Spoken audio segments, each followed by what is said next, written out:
अच्छा, काइनेटिक्स से हमने थर्मोडायनेमिक्स में तो हीट का चेंज और रैंडमनेस और इस तरह की चीजें पढ़ी। और काइनेटिक स्टडी में हमने जो पढ़ना है वो ये पढ़नी है कि रिएक्शन अगर हो रहा है तो कैसे हो रहा है। और इसमें जो रेट की कैलकुलेशन है ना, मोस्टली के किस तरह से तेज हो रहा है, स्लो हो रहा है, अगर उसको तेज करना है तो कैसे करना है, इस तरह की चीजें हम इसमें पढ़ते हैं। Chemist ask three fundamental question when they study chemical kinetics. क्या हुआ रिएक्शन, मतलब कैसे हुआ। To what extent does it happen, कब तक होगा, कितनी देर तक होगा, यानी कि इसकी कोई एंड तो होगा कि ये कब रुकेगा या होता ही रहेगा हमेशा। तेज होगा या फास्ट होगा, उसका मैकेनिज्म क्या है। तो ये वाली चीजें हम केमिकल काइनेटिक्स में स्टडी करते हैं। To answer the first question is given by the balanced chemical equation. वो हमारे पास अगर बैलेंस्ड केमिकल इक्वेशन है, हमने रिएक्टेंट से प्रोडक्ट लिखे हुए हैं, तो हमें पता चल जाएगा कि ये क्या होगा, यानी कि रिएक्टेंट क्या है और प्रोडक्ट क्या है। Which identifies the reactant, the product and the stoichiometry of the reaction, यानी कि कितने मोल कितने से मिलेंगे और क्या बनेगा, ये हमें उससे बैलेंस्ड केमिकल इक्वेशन से पता चल जाता है। Answer to the third question is the speed और rate and the mechanism of chemical reaction. जो तीसरा क्वेश्चन था कि तेज होगा या स्लो होगा। The area of chemistry concerns with reaction rate and the sequence of steps by which reactions occur is called chemical kinetics. तो ये हम उसी सीक्वेंस और इन्हीं चीजों को केमिकल काइनेटिक्स में स्टडी करते हैं। ठीक है, ये वाला केमिस्ट्री का जो पार्ट है ये हमारा इन चीजों को ही एड्रेस करेगा। Chemical kinetics is a subject of crucial environmental, biological and economic importance. इससे हमें इसकी इम्पोर्टेंस क्या है कि हम एनवायरमेंटल पॉइंट ऑफ व्यू से, बायोलॉजिकल पॉइंट ऑफ व्यू से और कॉस्ट के पॉइंट ऑफ व्यू से हमारे लिए केमिकल काइनेटिक स्टडी बहुत मैटर करती है। हम कोई भी रिएक्शन करवा रहे हो, चाहे आपका एंजाइमेटिक रिएक्शन हो, बॉडी के अंदर हो रहा हो या कहीं पे भी हो रहा हो, हम उसकी अगर काइनेटिक स्टडी करते हैं तो हमें ये वाली इंफॉर्मेशन मिल जाती है कि ये रिएक्शन करवाने में हमारा खर्चा कितना होगा, हम इसको क्या ये एनवायरमेंटल सेफ है, और ये क्या हमें करवाना चाहिए कि नहीं करवाना चाहिए। तो इस तरह की चीजें हमें उनसे पता चल जाती है। In our body large protein molecules called enzymes increase the rate of numerous reactions essential to life process। तो अगर एंजाइम्स ना हो तो हमारे पास बहुत से रिएक्शंस होते ही नहीं है। इस तरीके से हम रेगुलर केमिस्ट्री के अंदर भी कैटालिसिस हमारे पास होता है कि हम कैटलिस्ट यूज करके रिएक्शंस को फास्ट करते हैं। और बस दफा हम पॉइजनिंग ऑफ रिएक्शन भी करते हैं, उसको स्लो करते हैं, रिएक्शन को खत्म करते हैं। फिर हमारे पास रिएक्शन को टर्मिनेट करने के तरीके होते हैं, फिर रिएक्शन को स्टार्ट करने के लिए इनिशिएटर्स होते हैं। तो ये सारी चीजें हमें काइनेटिक स्टडी से पता चलती हैं कि ये रिएक्शन हो रहा है फास्ट। ज़ाहिर है अगर कोई रिएक्शन को फास्ट करवा रहा है तो ये भी तो काइनेटिक स्टडी है ना, जिससे हमें पता चलता है कि ये फास्ट इससे होगा, क्यों होगा, कैसे होगा, ये फिर हम पढ़ते होते हैं। In the chemical industry profitability of many process require fast action rate. अब हम इंडस्ट्री में प्रोसेस करवाते हैं, वहां पे हमारा पर घंटे का खर्चा पड़ रहा है, एनर्जी कंज्यूम हो रही है, लेबर पड़ रही है। तो वहां पर अगर हम एक रिएक्शन 16 घंटे में होता है और अगर हम उसका रिएक्शन रेट फास्ट करके उसको 4 घंटे में ले आते हैं, वही चीज हमारी 4 घंटे में बन जाए, तो हमारे लिए कितनी प्रॉफिटेबिलिटी बढ़ सकती है। तो इसकी इंपॉर्टेंस इस हवाले से भी बहुत ज्यादा है। और economic synthesis of ammonia used as the fertiliser depends on the rate of at which gases, जैसे नाइट्रोजन और हाइड्रोजन को मिलाए तो अमोनिया गैस बनती है। और अमोनिया जो है हमारे लिए फर्टिलाइजर के पॉइंट ऑफ व्यू से भी इंपॉर्टेंट है। तो इस तरह की भी बहुत सारे रिएक्शंस हम करवाते हैं और हमें पता चलता है। Like the biochemical reaction occurring in the body, industrial reactions also वो भी फास्ट होते हैं। कैटलिस्ट से enzymes and other types of catalyst increase rate reaction without being consumed in the process. मैंने पहले भी बताया था कि कैटलिस्ट का हमें मोस्टली जो पहले डेफिनेशन थी जो हमारे जहन में था वो ये होता था कि ये रिएक्शन में हिस्सा नहीं लेता और रिएक्शन को तेज करता है। भाई रिएक्शन में हिस्सा नहीं लेगा, तेज कैसे करेगा। रिएक्शन में टेक पार्ट होता है इसका, रिएक्शन में बिल्कुल हिस्सा लेता है, लेकिन एंड पे हमें रिकवर हो जाता है। रिकवर से मतलब कंज्यूम नहीं होता, वो प्रोडक्ट में एज अ रिएक्टेंट के तौर पे उसके साथ रिएक्शन करके कोई उसकी प्रोडक्ट नहीं बनती। ठीक है। और हमें हम उसको आइसोलेट कर सकते हैं, बाज़ आइसोलेट नहीं भी कर सकते, लेकिन वो कंज्यूम नहीं होना चाहिए, वो नीचे ही कहीं पे पड़ा हो उसके सिस्टम में। इसी तरीके से the rate of chemical reaction differ greatly. जैसा rate of sodium and bromine, जैसे अगर हम इनका रिएक्शन करवाएं तो ये बहुत ज्यादा फास्ट होगा। लेकिन अगर हम रस्टिंग ऑफ आयरन की बात करें, जैसे ये हम दूसरी तरफ टाइटेनियम की तस्वीर बनी हुई है, तो इसमें साला साल लग जाते हैं पानी के अंदर पड़ा रहे और उसको जंग लगे। और बहुत सी चीजें होती हैं, जैसे हमने फूड खाया तो ये स्लो तो है इतना, लेकिन इतना भी स्लो नहीं है। ये मतलब कुछ घंटों का प्रोसेस होता है जब हम खुराक खाते हैं और उससे हमें एनर्जी मिलती है। इसका क्या मतलब हुआ हमारे लिए, ना ये बहुत ज्यादा फास्ट काम की चीज है, ना बहुत ज्यादा स्लो काम की चीज है। हमारे लिए ये काम की चीज है जो स्लो प्रोसेस है। इसमें हमें देखना ये पड़ता है कि हम अगर एक बहुत ज्यादा फास्ट एक्शन है तो उसको कैसे स्लो करें। अच्छा, जो स्लो होता है ना, वो हमारे पास जो है ना, उससे हम उसका रेट डिटरमिन करते हैं। बहुत ज्यादा फास्ट तो हमारे लिए कैलकुलेशन भी इजी नहीं होती ना, तो इसलिए हमें पर ना एक मीडियम सा सिस्टम चाहिए होता है। Some reaction such as the combination sodium bromine occur instantly, ये हमारी बात आपको मैंने कर दी। अच्छा, the to describe a reaction rate quantitative, यानी कि अगर हमने रेट ऑफ रिएक्शन की क्वांटिटी को मेजर करना, वो must specify how fast the concentration of a reactant और a product change per unit time.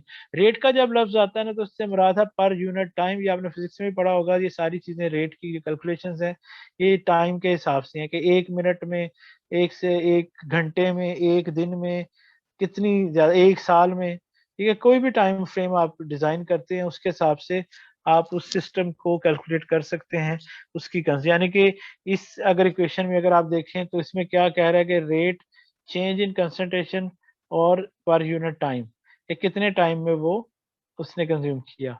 To describe a reaction rate quantity, तो क्वांटिटी का हमें ऐसे पता चलेगा। लुक फॉर एग्जांपल, ये एक हमारे पास एक colourless gas C N2O5 thermal decompose हुआ, यानी कि इसको हमने हीट दिया और ये टूट गया, और आगे हमें मिला ब्राउन और एक कलरलेस, यानी कि ये कलरलेस था खुद भी ये गैस, आगे हमें एक ब्राउन गैस मिली और एक हमें कलरलेस गैस मिली। इसका क्या मतलब है?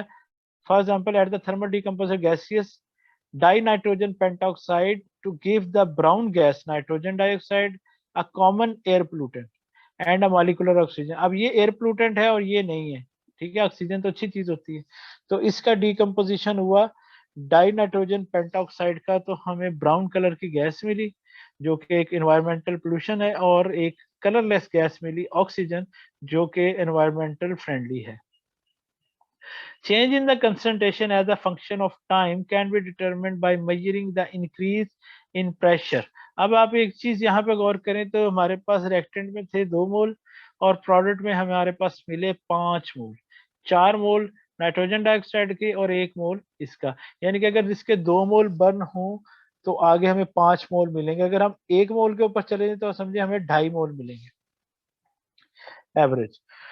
So change in concentration as a function of time can be determined by measuring the increase in pressure as 2 gas molecules are converted to 5 gas molecules। या हम ये भी कह सकते हैं कि concentration change can be monitored, कि concentration change जितना जितना उसका ब्राउन कलर इंक्रीज करता जाएगा। ठीक है, एक तो तरीका ये कि हम उसका प्रेशर मेजर करते जाएं। प्रेशर मेजर होगा, जैसे ये 2 मोल से 5 मोल बने, यानी कि 1:2 की रेशो। ठीक है, यानी कि 2.5 गुना उसका वॉल्यूम इंक्रीज करना शुरू कर दे, तो आप समझ जाएं कि ये उसका प्रेशर बढ़ रहा है, तो इसका मतलब रिएक्टेंट प्रोडक्ट में कन्वर्ट हो रहा है। और कितने टाइम में वो 5 मोल बन गए, वो हमारा रिएक्शन रेट होगा। ठीक है, चेंज इन कंसंट्रेशन पर यूनिट टाइम, वो हमारा कंसंट्रेशन होगा। और या फिर हमारे पास ये देखें तो यहाँ पर ब्राउन कलर था, जितना अब ये 4 मोल है। ठीक है, 2 मोल से 4 मोल, यानी कि अगर उसकी ब्राउन कलर की इंटेंसिटी बढ़ती जाएगी तब भी हमें पता चल जाएगा कि ये कन्वर्जन हो रही है। Reactant and product concentrations are as a function of time at 55 degree centigrade. ये हम 55 डिग्री सेंटीग्रेड पे ये मेजरमेंट की, ये उसके हिसाब से हम देख रहे हैं कि हम अगर हम चेक करते हैं किसी भी, अच्छा टेम्परेचर का भी मैं आपको आगे बताता हूँ क्या रोल है इसमें। अच्छा, ये अगर आप देखिए concentration as a function of time, यानी कि 55 डिग्री सेंटीग्रेड पे ये डाटा है। ये याद रखिएगा कि ये टेम्परेचर ऊपर नीचे होगा तो ये डाटा चेंज हो जाएगा। ये मत समझिएगा कि फंक्शन ऑफ टाइम है, लेकिन इस पे ये बड़ा डिपेंड करता है कि आपने ये एक्सपेरिमेंट किया वो किस टेम्परेचर पे किया। मैं टेम्परेचर बताना बहुत जरूरी है। तो इसमें अगर आप देखें गौर करें तो ये 0 डिग्री सेंटीग्रेड पे N2O5 जो था वो 0.02 मोल था। ये एक्चुअल डेटा है जो हमने किया, और लेकिन नाइट्रोजन डाइऑक्साइड और ऑक्सीजन इसमें बिल्कुल नहीं थी। और ऐसे जैसे टाइम बढ़ता जाए तो 700 सेकंड के बाद ये देखें इसकी कंसंट्रेशन कितनी कम रह गई, और इस तरफ जो है NO2 और ऑक्सीजन की कंसंट्रेशन बनी। एक बात आप याद रखिएगा, इनकी रेशियो वही होगी जो यहाँ पर हमें नजर आ रही है, यानी कि ऑक्सीजन से 4 गुना ज्यादा ये होगा और ऑक्सीजन से 4 गुना ज्यादा ये होगा। ये बेशक आप चेक कर लें। ठीक है, क्योंकि अगर इसका 1 मोल बनता है तो इसके 4 मोल बनेंगे, यानी कि इसकी और इसकी आपस में जो रेशियो है 1:4 की है। ठीक है, तो ये बात आपने याद रखनी है, और बेशक आप इसको कैलकुलेट भी करेंगे तो एक्चुअल डाटा भी इतना ही आएगा। ये मोलर कंसंट्रेशन है कि 1 मोल के ऊपर है। यहाँ पर भी अगर आप देखें तो इसकी 1:4 की रेशियो है, 16 को 4 से ज़रब दे तो 64 बनता है, तो ये देखिए 63 है, तो तकरीबन ये सेम सेम ही आएगी। इसी तरीके से इससे ये हाफ होगी। कैसे? ये देखें, ये 4 मोल है तो ये 2 मोल है, इसका मतलब है नाइट्रोजन की जितनी कंसंट्रेशन है उससे हाफ जो है वो इधर उसकी उतनी नजर आएगी। ठीक है, ये अब ये सब की रेशियो 2:4:1 की रेशियो से ही ये काम हो रहा होगा। 19-20 का फर्क हो सकता है, ज्यादा फर्क नहीं आएगा actually. The reaction rate is defined either as the increase in the concentration of the product per unit time or the decrease in the concentration of the reaction per unit time। हमने कोई भी चीज calculate करनी हो, या तो हम इसका देख लेंगे इसका कंसंट्रेशन इंक्रीज कितनी हुई है पर यूनिट टाइम में, या इसकी डिक्रीज कितनी हुई। जैसे ये हमारे पास चार्ट है, यानी कि हमने अगर कंसंट्रेशन चेक करनी है या उसका रेट डिटरमिन करना है, हमने ये देखना है कि ये रिएक्शन कितने टाइम में हो रहा है और किस स्पीड से हो रहा है। तो उसके लिए हमारे पास जो बेस्ट तरीका है वो ये है कि या तो हम इसकी डिकम्पोजिशन की कैलकुलेशन कर लें, या फिर इनकी rate of formation, rate of decomposition या रेट ऑफ फॉर्मेशन, दोनों तरह से आप जो मेजर करेंगे रेट वही आएगा, कभी भी फर्क नहीं आएगा। यानी कि आप इस अकेले को पकड़ लें, इस अकेले को पकड़ लें या इसको पकड़ लें, किसी भी तरीके से आप रेट को चेक करना चाहें तो उन दोनों सूरतों में, तीनों सूरतों में आपका रिजल्ट एक ही आएगा। क्या मतलब इसका? The increase in the concentration जितनी होगी, इस तरह से rate of formation of oxygen क्या होगी, ये हम डेल्टा साइन और ये बड़ी ब्रैकेट जो लगाते हैं इसका मतलब है ये मोलर फॉर्म में है ऑक्सीजन पर यूनिट टाइम। ठीक है, आपने जो डेरिवेटिव भी निकालते हैं ना, वो क्या निकालते हैं, मैथ में पढ़ा ही होगा ना, d/dt निकालते हैं ना, with respect to time, WRT लिखा ही होता है ना। तो वो जो डेरिवेटिव है वो भी विद रिस्पेक्ट टू टाइम, या वो भी बेसिकली रेट में आप एक तरह से डेरिवेशन वाला ही काम आप सारा देखेंगे। तो increase in the concentration of the product और decrease in the concentration of the reactant, ये आप किसी भी तरीके से चेक कर सकते हैं। तो ऑक्सीजन का रेट ऑफ फॉर्मेशन क्या होगा? Concentration of oxygen at time t2, यानी कि आपने जब रिएक्शन स्टार्ट किया और उसके बाद ये जब स्टार्ट किया तो ये था, उसके कुछ देर के बाद ये बन गया। ठीक है, और दोनों का टेम्परेचर कितना, जब आपने रिएक्शन स्टार्ट किया तब टेम्परेचर कितना था, और जब रिएक्शन एंड हुआ तब टेम्परेचर कितना था। तो इस तरीके, सॉरी टाइम, टेम्परेचर मुंह से निकल गया। जब आपने रिएक्शन स्टार्ट किया तब क्या टाइम था, यानी कि आपने 2 बजे स्टार्ट किया और 2:15 पे आपने उसको रोका, तो आपने देखा कि इसकी कंसंट्रेशन कितनी बनी, दोनों का डिफरेंस जो कंसंट्रेशन बनी होगी कितने टाइम में बनी होगी वो आप इस तरीके से चेक कर सकते हैं, रेट ऑफ फॉर्मेशन। तो ये आप इस तरीके से ये ऑक्सीजन का है, इसी तरीके से आप बाकियों का भी चेक कर सकते हैं, rate of formation of NO2। और दूसरी तरफ अब ड्यूरिंग द टाइम पीरियड 300 से 400 सेकंड, ये अगर अब यहाँ पर मैं आपको चार्ट पे ले जाता हूँ, 300 से 400 सेकंड के दरमियान क्या हुआ। ठीक है, ये यहाँ पर ये मैं आपको दोबारा से दिखाऊंगा।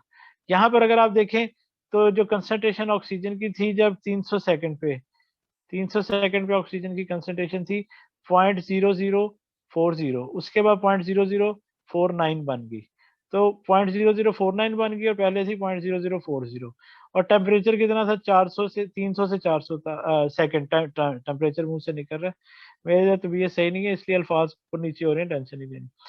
तो 300 से 400 ये दोनों का डिफरेंस अगर आप देखें तो ये 100 है। ठीक है, लेकिन आपने वहां पर 400 300 ये लिखा, अब दोनों को माइनस किया तो ये हमारे पास उसका रेट निकल आया 9 × 10⁻⁶ मोल्स पर सेकंड, यानी कि इतने मोल्स इसके 1 सेकंड में बनेंगे।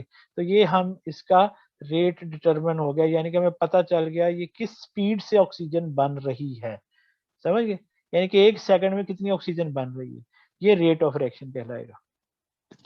The most common unit of reaction rate is molar per second. ठीक है, और इसको हम मोल्स पर लीटर सेकंड भी कहते हैं, मोल्स पर लीटर सेकंड, इस तरीके से भी हम उसको कैलकुलेट कर सकते हैं।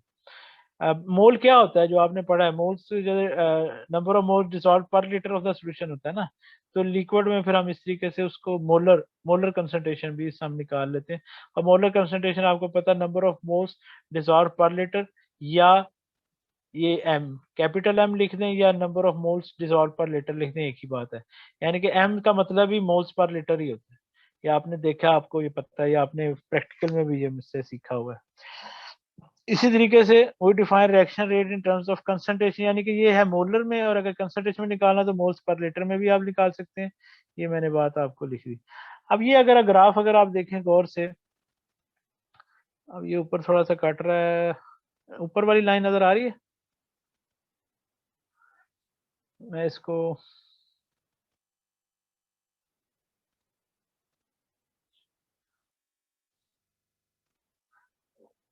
ऊपर वाला टाइटल पढ़ा जा रहा है आपसे?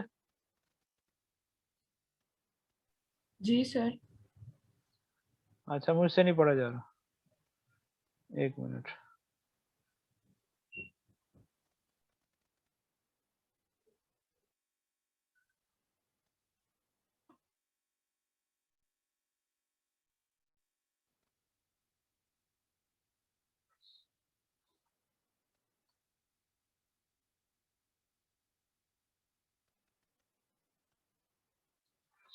अब देखिए, ये है जी concentration of oxygen and NO2 increase as a concentration.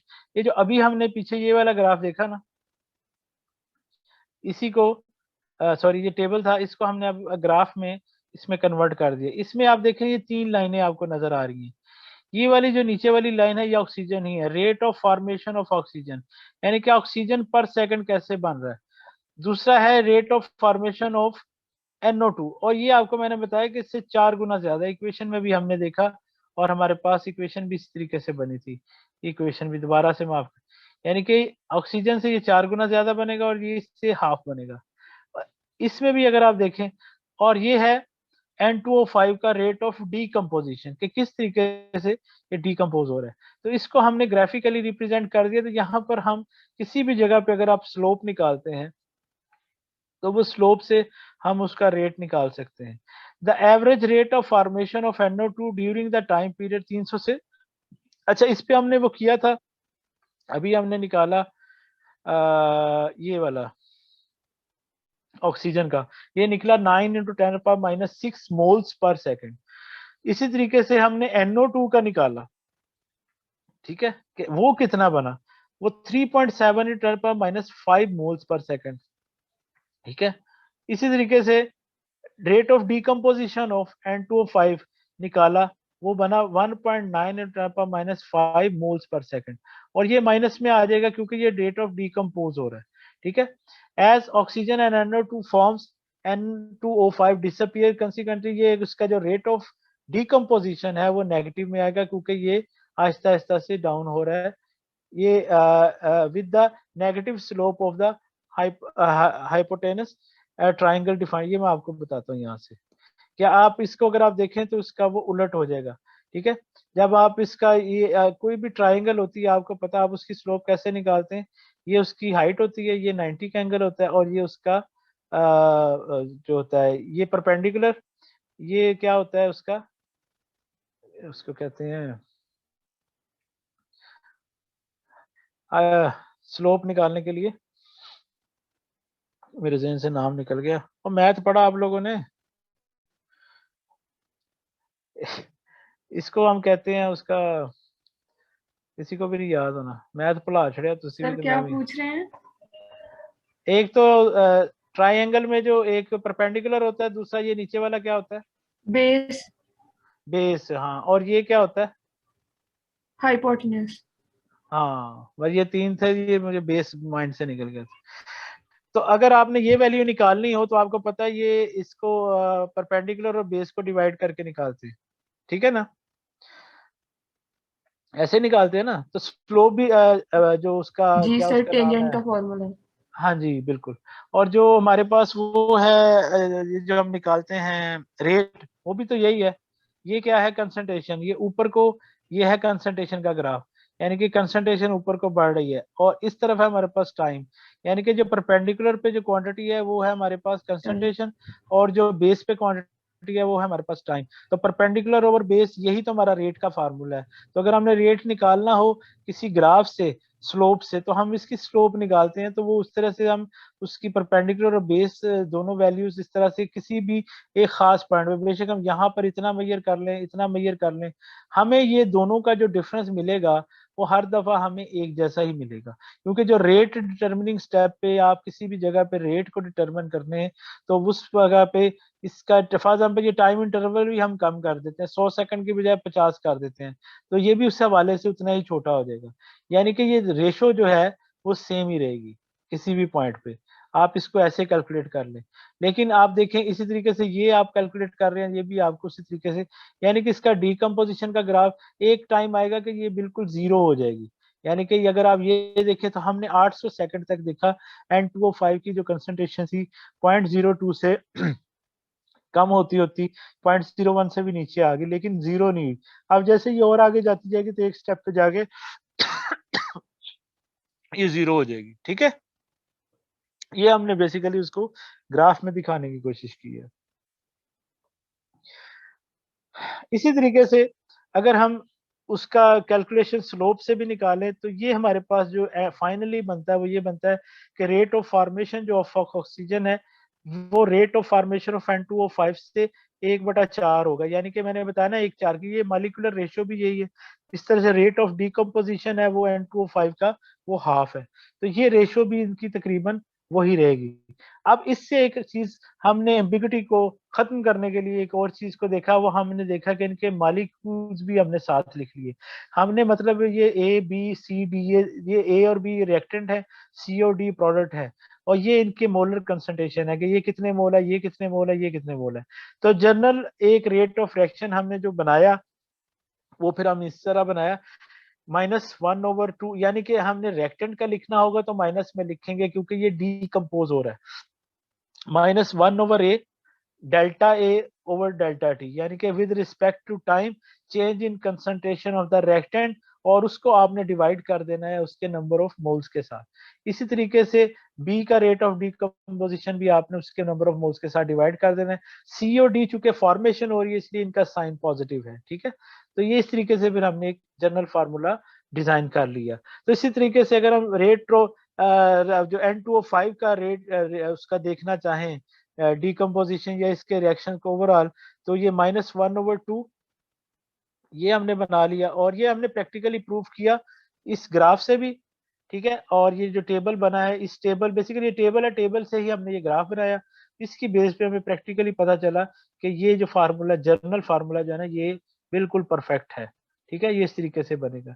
तो ये आपने अब इसमें जो समझाने वाली बात थी कि रेट ऑफ रिएक्शन क्या होता है, विद रिस्पेक्ट टू टाइम हम change in concentration of reactant और प्रोडक्ट हम मेजर करते हैं।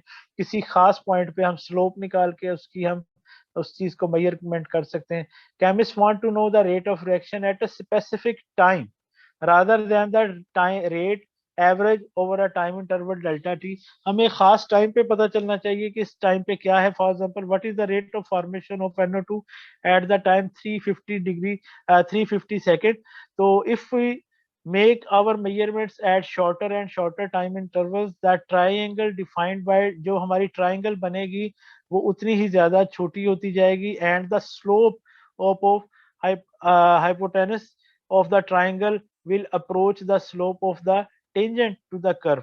ठीक है, उतनी ज्यादा वो स्लोप भी छोटी होती जाएगी, उतनी ज्यादा वो ट्रायंगल भी छोटी होती जाएगी, उतनी ज्यादा उसका कर्व भी छोटा होता जाएगा, और जो उसका अच्छा एक बात और देखिए ध्यान में रखिएगा, ये देखें ये जो कर्व है ये हमें अगर तो ये ट्रायंगल बड़ी है ना तो ये कर्व हमें बहुत ज्यादा प्रोमिनेंट नजर आएगा।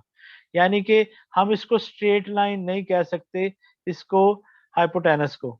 लेकिन अगर अगर ये ट्रायंगल छोटी होती जाए तो इस जितनी ट्रायंगल छोटी होगी वहां पर ये स्ट्रेट लाइन फील होगी। तो इसलिए मोस्टली फिर हम इसका टाइम इंटरवल कम कर देते हैं, तो वहां पर हमें फिर डेल्टा यानी कि हमें ये मेजरमेंट जो है वो इजी होती है। ये मैं आपको यहाँ पढ़ा के भी समझा देता हूँ इसका मतलब क्या है।